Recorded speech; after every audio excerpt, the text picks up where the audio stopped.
Hey all, my name is Kurt and I'm here with Trenton. Welcome back to SLB Basement Bourbon Bar, and today we're going to continue our theme of top 5 of 2022, but today is not my show. No, it is not. It has nothing to do with me.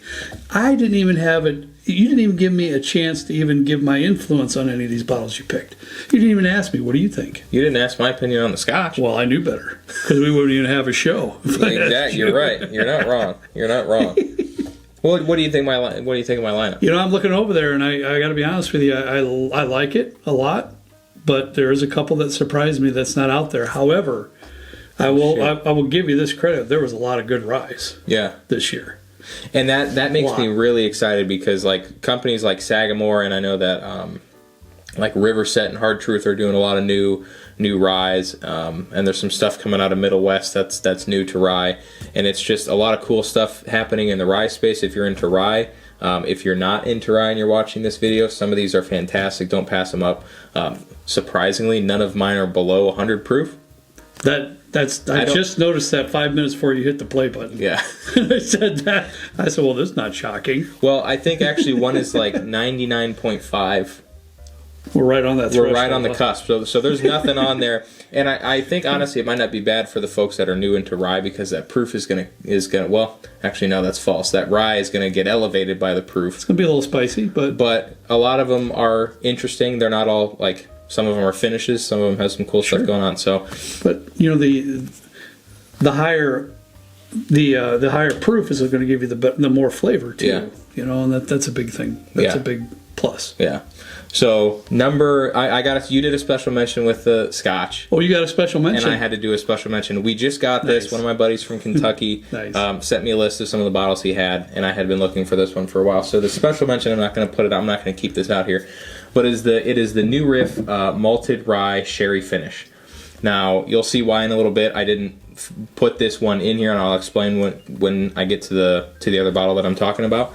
But this was like $65. Great price. I love a good sherry finish rye. It plays off the rye really nicely, and the rye in this is not overpowered by the sherry finish. I know that's your complaint sometimes about finished stuff. Yeah, absolutely.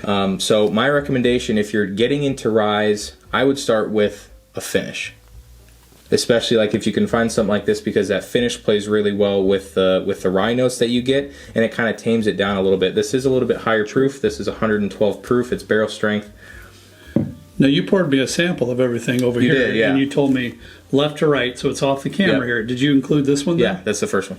Yeah, you do have 6 out here. Okay, I'm going to taste that real quick. So, like I said, I'm a huge fan of sherry finishes. It gives it like a dusty kind of note and a little... It does, and nose is beautiful with that, especially with that, with this malted barley. Yeah, it's fantastic. Oh, I didn't see. Yeah, this is malted barley. Yeah. So this is it's interesting. Very it's unique. If you're not into finishes, if you're not super keen on barley, this might not be your thing. But for those of you that want to try a different rye, that's a finish. I don't think you can go wrong with this for $65, and it's a 6-year. That's so good. It is very good. I really love those barley notes in there too. There is one that is a sherry finish that is better. And that's the reason I didn't put this one in my top 5, because there is a sherry finish that is in my opinion, a little bit better than the New Riff, but they hit it spot on with everything that's really going nice. on in here. Very nice. So number 5, we actually just did a barrel pick at Blue Note BR Distilling in Memphis, Tennessee, and they were telling me about this Riverset rye that they had, and I tried it at the distillery. I tried it a store pick at one of the stores they sent us to after the fact, and you had one. Yes. My buddy Jonathan hooked me up with that from Texas, because we don't see that up here, really. So, yeah, this is the Riverset Rye. This is a single barrel. It's 115 proof. And one of the reasons that I picked this is because of the price point. It's $45. I don't know that this is age state. I don't know that this is it. No, this is a 5-year-old rye whiskey. And it is fantastic. Yeah, really, as far as nice. I know, this is Green River distillate. But it's fantastic. $45, you get a 5-year. It's interesting because this has like a super, I don't want to say dominant, but it's got like some like nice wintergreen gum notes on it. It doesn't overpower the rye. It doesn't overpower your palate, so you're kind of palate washed. It's beautiful. But it's so good. It drinks under the proof too, Trent, from the sip I had. It drinks under the proof as well. Yeah. You're spot on with that wintergreen note. That's an excellent note. Really, really nice. Maybe some slight caramel in there too to go with that wintergreen note. Really nice. Yeah. And for $45, right? Oh my! It's really hard to beat that, honestly. The next one is one that I've seen make a couple lists this year, and I'm surprised and I'm glad because this is out of Indiana. This is the Hard Truth Sweet Mash Rye. This is batch number 1, and this comes in at 115 proof. So also, I think this is considered barrel strength. It's incredible. It's really fruity. You don't, honestly, in this one, in my opinion, you don't get a ton of that rye note because of that sweet mash. So I think that plays down the rye spice a lot. And this is one of the bottles that I would recommend if you're a beginner. Now it is, I think, close to $75-$80. So if you're getting into rye whiskey, this is maybe not the most economic option in terms of experimenting and exploring rye whiskeys. For me, I think this was the biggest shocker of the year. Yeah. I wasn't expecting much. No. Because I think it's like a 2 or 3 year or something like that. This is a 2-year rye whiskey. When we got it, the packaging looks great, the bottle looks great. We'll talk about that, but sometimes we're fooled by that as well. Yeah. So when we open it, I love this cap on here too. I love it's really cool. The rustic cork. But when we opened it, I was shocked. It was really that good. Very fruity for me, and there's even some figs and raisins in there too. Really unique for a rye whiskey. Really nice. Like, I will say this up front. A lot of the ryes that I have out here are unique. Their finishes, they're different. They're not straight rye whiskeys. And does that surprise you? No. But I think they're really good. And the next one is a prime example of that. This comes out of Middle West Spirits. This is their double cask collection. This is their Pumpernickel Rye. It's a 5-year, and this is the one that's just on the cusp of 100 proof. Look at that bottle. You can tell that's been one of my favorites this year, and I don't drink a whole lot of rye. I've gone through 2 of them this year, and I have a third one open that's probably about halfway, maybe 3/4 full. And it's weird because so good. I talked about the notes in this some time ago, and I was saying how it's got like this weird, it almost tastes like a firework is being lit. And I had somebody in our Discord, they had told me that they get that from that bottle. And it's on the nose a little bit. It's like a tiny bit of a sulfur note, like a match, but not in a bad way. It's got like a dusty, like a sulfury dusty, and not in a bad way. But I will say, if you're not a big fan of pumpernickel, or if you only like straight whiskeys that aren't finished, this is not going to be your jam. This is like $75. Yeah. I don't know if it's allocated or not. I see it pretty regularly around here in our area, but it's so good. Yeah, I love it, and he's right. It's very unique. And it's bold. Yeah, it's a very bold flavor. That pumpernickel is there, but it also is finished in tawny port casks. So you get a really nice, darker fruit note in there too, as well, with the syrupy pumpernickel note you get in there. But it's bold. It's definitely bold. It's like if you were to put some jam on a pumpernickel toast when you're eating the Belgian waffle. Yeah. I mean, it's got everything going on in it. Yeah. And this is highly recommended for me if you're able to find it. Yeah.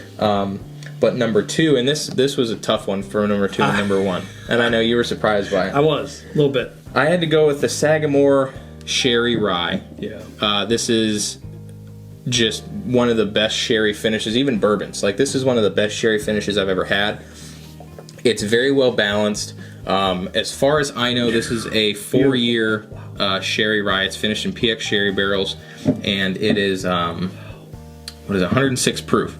Price point's about $80-$85, but it's like a sherry bomb. It's like, it tastes dusty like an old library book kind of thing, and it just encompasses everything that I really enjoy about a rye whiskey. It's beautiful. Yeah. It really, really is. It's a beautiful sipping experience. And I knew your struggle you were having, because if it was me trying to pick the ryes for this video, I would struggle greatly because of the double oaked I love. This one I love. I know you're not a tequila drinker, but I have the one finished in tequila. If anybody's a tequila drinker, they got some finished in tequila barrels. Fantastic. They're doing such a great job. Yeah, they are. And this is, I really can't deny that. That is so good. He hit it spot on. The dusty notes there. It's like you're sipping an extremely old bourbon type. Yeah. And then with that sherry finish, it's just gorgeous. Yeah. Really and is. One thing that what I do love about Sagamore is that I feel like not a lot of companies now are doing rye whiskey. I feel like it's kind of a niche, sort of a lost art in a way, and I love that Sagamore is doing unique stuff with it and kind of bringing the rye to the forefront. That in Maryland, and I love all the stuff they have. It was tough to choose between the double oaked and their 8-year and the sherry. The 8-year. See, that was great too. I've been trying to find the port cask finish. Wasn't able to do that in time for this video. Hopefully in the next couple months, maybe I'll be able to find one, and we'll see how that pairs up against that one. Great pick. But that's why I was surprised it was number 2. Yeah. Last but not least, though, and I'll talk a little bit about this later, but I had to go with the Old Forester Single Barrel Rye. I almost didn't because it is allocated. This is the first time I've ever seen it. Okay, you know rye. I don't really shop for rye that much. Yeah. So this is allocated. As far as in our area, it is allocated. Okay, because that's an education for me. I did not know that. Yeah. Okay. It runs about, I think, $90, if I'm correct. $70 to $90 ballpark. And it is allocated. So I almost didn't want to put it in there just because of that reason. That's why I didn't put the Michter's 10 in there. And a couple other allocated ryes that came out this year that I really enjoyed. But the old... Oh my gosh. That bottle is so good, and it's not finished. So you really get... And it's high proof, too. So you get the rye notes really up front, and it just plays off that proof point. So it's spicy. But it is spicy. Don't get me wrong. The nose is incredible. Sorry to interrupt you. It's just so good. It's maple syrup piled on top of some kind of a faint rye note in there. Yeah. But the maple syrup is just abundant on the nose. Yeah, it's hands. I apologize. What's the proof on this one? I think it's 131. 131.2. So it's a hot one. Oh, so good. And one of the reasons I really like this bottle is I don't think that it's necessarily drinking at its proof point, but then again, all these up here are 100 proof and higher, and I do tend to lean a little bit more towards high proof ryes and bourbons. But what I'll say, and sometimes I say too much, but it drinks below the 130. Yeah, it's definitely 110, 115 range. But it's not like you're drinking a scorcher. Nope. That's for sure. It's beautiful. You definitely get a little bit of that maple that comes off the nose into the palate. But you also get that beautiful rye influence and a little herbal that I can get off of that sip I can see as that well. For sure. Yeah. God, that's just so good. And it's a little bit viscous too. Yeah. It's pretty creamy. And I am bummed. It is allocated. Mine's down to like maybe the halfway point already. Is that right? It is. So I've only ever seen it like the last 2-3 years one time. Wow. So I've been trying to nurse it a little bit, but it's just so good. I'm going to have to start doing that because it's tough. You know, lucky for me, Trenton buys me stuff once in a while, and he bought this for me. That's why I didn't know the price. I didn't know any of that stuff. He brought it down for me. Yeah. And I like to kind of share this information. None of these really carry much of a secondary value as far as I'm concerned because they're all readily available in my area at least. But this is around $250, $300. I was lucky enough to pay MSRP for it, but it'd be hard to pass it up for about $200 in my opinion. I'd probably hold off, but it's so good. It is very good. And it's a single barrel, so all of them are going to be different. Second sip, I'm getting some baking spices in there too. I still really solid rye. I still think you get some like quintessential Old Forester, like banana bread, like those types of things. Possible. You can find them in there. Yeah, as you can see, Trenton, I really haven't. No, you haven't. I really haven't gotten into it. It's just something I haven't had a chance to get into. This is really my first sips. Yeah, beautiful, really nice. This is my 5 for the year. Let me know what you guys think of the lineup. Let me know what ryes that you guys have tried this year. What did you think was going to be up here that isn't? Michter's 10-year. I had such I love that one. The Michter's 10-year that came out in 2022 was so flippin' good. It would have easily crushed any of these bottles. It easily made it top 10, number 1. Yeah, it was very good, and I was surprised. I can't say it's completely. I would have put it in those top 5, but I know how much you like that Dickel collaboration. What do they call that? 3 Chambers. Yeah. Rye. I know you like it a lot. I don't think it would have made my personal top 5, but I know it's really one of your favorites. Yeah, it was. So those are the 2 that I was a little surprised it wasn't on here. Not disappointed whatsoever. Yeah, it was either the River Set for me or the Dickel 3 Chambers Rye, and in my opinion, for what you get for the price and the age statement on this, it nudged out the Dickel by a little bit. If I put the Dickel up here, I think everything would have been $80 or higher. Yeah, I'm very impressed with the price point and what you can get out of this river set. Yeah, me too. Very impressed. Good job over the folks at BR Distilling and everybody that ended up making this list. Yeah, let me know what you guys think about the lineup and what you had for your ryes of the year. If you didn't, or if you're not a rye fan, I would easily suggest any one of these to you guys. Start with a finish maybe to ease that rye note, and then you can ease on into some of the higher proof, less finished rye whiskeys. But yeah. Good job. How does it feel to take control of the show? I don't know. I'm not used to it. I like it. I didn't have to do anything. You just drank. Yeah, I just sipped and enjoyed and listened to what you had to say. Yeah, it's nice. It was great. But I loved it. You lucked out because you're tasting rye, and that's not too bad. I had to taste scotch on the last one. Well, it's rough. I don't know what to tell you, man. You have to come up with something I like. Good luck. What's next? What's our next top 5? Yeah, our next top 5 is going to be our top 5 allocated bourbons of 2022, and then we'll finish the series with the show after that with our top 5 non-allocated bourbons of 2022. Awesome. So the next 2 shows are going to be strictly bourbon, non-allocated, then non-allocated. And we'll go into that in more detail in the next video. We had a very big way that we approached that with help with a few friends, scoring system and whatnot. So it just wasn't Trent or I or even both of us making those calls. So it's going to be great. Just don't miss it. On this, Trenton, great job. Thank you. I love your picks, and I love the reasons why you picked them. And I think this is fantastic top 5 ryes of 2022. Best list out there. I'm sure this is the best one that anybody could have came up with. I'll promise you that. Yeah. For sure. Proud of you. All right, that's all we have for you today. Thanks so much to each and every one of you. As always, we ask you to please drink responsibly.